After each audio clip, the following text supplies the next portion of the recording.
जय गायत्री बच्चों, स्वस्तिक शिक्षण संकुल में आपका स्वागत है। बच्चों, आज हम स्टैंडर्ड 3 में सब्जेक्ट मैथ पढ़ने जा रहे हैं। हमारा चैप्टर है 9 और उसका पार्ट 1। तो बच्चों, हमारे पार्ट 9 का नाम है बोलो भाई कितने गुना।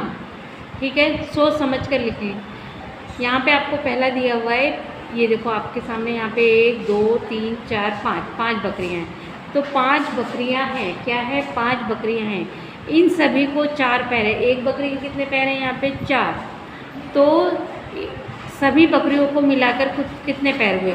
अब देखो, यहाँ पे एक बकरी के 4, दूसरी के 4, तीसरी के 4 इस तरीके से 5 बकरियों की। यानी अगर हम 4 जोड़ 4 जोड़ 4 जोड़ 4 जोड़ 4 यानी 4 को आप 5 बार लिखते हो तो उनको जोड़ने पे आपको 20 मिलते हैं। देखो 4, फिर मैंने इस तरीके से 4 करा तो हमने सबको जोड़ा तो कितने हो गए? 20 हो गए। और आपको इस तरीके से भी कर सकते हो कि 5, ये कितनी है? 5। तो यहाँ 5 लिखेंगे। कितने हैं? एक के 4 5 गुणा 4 तो बराबर कितना हो गया आपका? यहाँ पे 20। कितना? 20। तो देखो इस तरीके से 5 बार लिखने पे भी आपको 20 मिला, और अगर 5 को आप डायरेक्ट 4 से गुणा कर देते हो तो अभी आपको 20 मिलेगा। ठीक है, तो 2 तरीके से आप कर सकते हो। तो चलो, इसी तरीके से यहाँ पे आपको दिया हुआ है 3 मकड़ी हैं। 1 2 3। कितनी मकड़ियाँ हैं? 3। मकड़ी के खाली जगह पैर होते हैं। मकड़ी के कितने पैर होते हैं? 1 2 3 4 5 6 7 8। कितने पैर होते हैं? 8। ठीक है, 8 पैर होते हैं। फिर देखो, तो एक मकड़ी के कितने पैर हैं? 8। कितने? 8। तो 3 मकड़ियों के पैर, तो हम क्या करेंगे? 8 जोड़ 8 जोड़ 8 तो कितने हो गए? 8 16 8 24। कितने? 24। और आपको इस तरीके से भी कर सकते हो। कितने? 3 गुणा 8 तो कितने हो गए? 3 8 24। इस तरीके से भी आप 24 लिख सकते हो। ठीक है, फिर यहाँ पे आप देखिए, यहाँ पे 5 ऑक्टोपस हैं। ये सभी समुद्र में रहते हैं। इनके सभी के यहाँ ऑक्टोपस के, ये देखो यहाँ पे पैर दिए हुए हैं। फिर देखो बच्चों, यहाँ पे आपको तीसरे नंबर प्रश्न में 5 ऑक्टोपस हैं। ये सभी समुद्र में रहते हैं। इन सभी के एक ऑक्टोपस के कितने पैर होते हैं बच्चों? 8 होते हैं। कितने? 8। फिर 5 ऑक्टोपस के कुल कितने पैर होंगे? तो आप यहाँ पे क्या करोगे? आप इस तरीके से भी कर सकते हो। 8 जोड़ 8 जोड़ 8 जोड़ 8 जोड़ 8। ठीक है, 8 16 24 8 40। कितने हुए? 40 हुए। ठीक है, 5 ऑक्टोपस के 8 के हिसाब से कितने पैर हुए? 40। अब आप इसको क्या कर सकते हो? 5 ऑक्टोपस, तो 5 लिखा। एक के कितने हैं? 8, तो यहाँ पे 8 लिख देंगे। तो 5 8 5 का पहाड़ा आप आकर 8 बार पढ़ोगे तो आपको मालूम पड़ जाएगा 5 8 40। ठीक है, तो इस तरीके से 2 तरीके में आप इनको गिन सकते हो। फिर यहाँ पे बिना गिने संख्या प्राप्त कीजिए। फूल की कितनी क्यारियाँ हैं? 1 2 3 4। तो हम यहाँ लिखेंगे 4।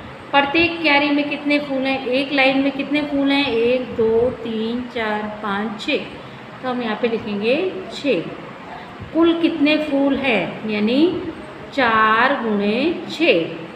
तो 4 6 कितने हो गए हमारे यहाँ पे? 24। अब आपने देखा, हमने एक एक फूलों को नहीं गिना, हमने इस तरीके से गुणा कर लिया और पहाड़े पढ़कर हमने निकाल लिया कि हाँ, इसमें 24 फूल है। ठीक है, तो इस तरीके से भी हम संख्या को जान सकते हैं। फिर यहाँ पे आगे, यहाँ पे देखो, फूल की कितनी क्यारियाँ हैं? क्यारी कितनी है बच्चों? यहाँ पे देखो, 1 2 3 4। कितनी क्यारी हैं? 4 क्यारी। प्रत्येक क्यारी में फूल कितने हैं? 1 2 3 4 5 6। कितने? 6। तो यहाँ पे कितना लिख सकते हैं हम? यहाँ पे 4 गुणे 6 तो कितना हुआ? 4 6 24। इसी तरीके से यहाँ पे आपको बॉटल दिख रही हैं। बोतल की कितनी कतारें, कितनी लाइनें हैं बोतलों की? तो 1 2 3 4 5। कितनी कतार हैं? 5। और एक कतार में कितनी बोतलें हैं? 1 2 3 4, 4। कुल कितनी बोतलें हुई? यानी 5 गुणा 4, 5 चौक कितने हुए? 20। ठीक है। अंडों की कितनी कतार है? 1 2 3 4 5, 5 कतार। प्रत्येक कतार में अंडे कितने हैं? 1 2 3 4 5 6। कितने? 6। तो 5, तो यहाँ पे लिखेंगे 5 गुणा 6। तो 5 का पहाड़ा 6 बार पढ़ोगे तो 5 6 कितना आएगा बच्चों? यहाँ पे 30। कितना? 30। तो इस तरीके से आप एक एक करके ना गिन के गुणा करके आप संख्या प्राप्त कर सकते हो। फिर चलो यहाँ पे लिखते हैं 1 2 3 4 5 6। 6 बार क्या है? 9। तो 6 नीम 54। अब यहाँ पे 1 2 3 4 5, 5 बार क्या है? 4। तो 5 चौक 20। फिर है 3 बार 1 2 3, 3 बार क्या है बच्चों? यहाँ पे 8। तो 3 अठे 24। फिर यहाँ पे 1 2 3 4 5, 5 बार क्या है? 3। तो 5 5 15। फिर 30, 3 बार क्या है? 30। तो कितने हो गए? 30 या 90। फिर 12, कितनी बार है? 1 2 3 4, 4 बार क्या है? 12। तो कितना होगा? 48। कितना? 48। फिर 3 बार 6, 3 6 18। फिर 4 बार 10, 4 बार 10 कितने हुए बच्चों? 40। कितना? 40। फिर 1 2 3 4 5, 5 बार 2। तो कितना हुआ? 10।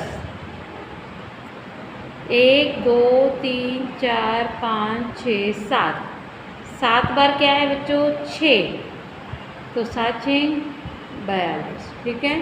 इस तरीके से, तो इस तरीके से यहाँ पे आपने बिना एक एक चीज़ को गिने हुए आपने पहाड़ों के जरिए संख्या प्राप्त करी। उसके बाद में आगे आप यहाँ पे देखेंगे बच्चों, यहाँ पे दिखा हुआ है कि रामू बिस्किट के 4 पैकेट लेकर आया। हर पैकेट में 4 बिस्कुट थे। रामू ने कुल कितने बिस्किट खरीदे? तो हम इसको क्या कर सकते हैं? 4 गुणे 4 बराबर कितने हुए? 4 ने 8 4 12, 4 चौक 16। तो यहाँ पे लिख सकते हैं 16 बिस्किट। क्या हुआ? 16 बिस्कुट। फिर एक रेल के डिब्बे में 8 पहिए हैं, 6 डिब्बे में कितने पहिए होंगे? तो 8 गुणे 6। ठीक है। 8 गुणे 6, 8 6 48, 48 डिब्बे। देख रहे हो आप किस तरीके से हमें पहाड़ों के जरिए संख्या प्राप्त हो रही है। फिर कक्षा 12 में डेस्क हैं, 12 डेस्क हैं। कक्षा में 12 डेस्क हैं। हर डेस्क के 4 पैर हैं। डेस्क के कुल कितने पैर होंगे? तो हम यहाँ पे लिखेंगे 12 गुणे 4। तो कितना हो गया? 20 12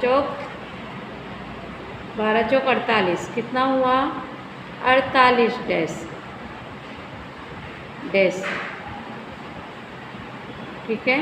इस तरीके से देखा बच्चों आपने आज इस वीडियो में क्या किया? पहाड़े मतलब बिना एक एक संख्या को गिने हुए पहाड़ों के जरिए यानी गुणा करने की पद्धति जो होती है उस तरीके से आपने यहाँ पे संख्या प्राप्त करी। तो बच्चों आज की इस वीडियो में यहाँ पे मैंने आपको जिस तरीके से ये समझाया है इसी तरीके से आपको समझ के अपनी स्वाध्याय पोथी और नोट में करना है। तो आज की वीडियो के लिए इतने बच्चों। जय गायत्री।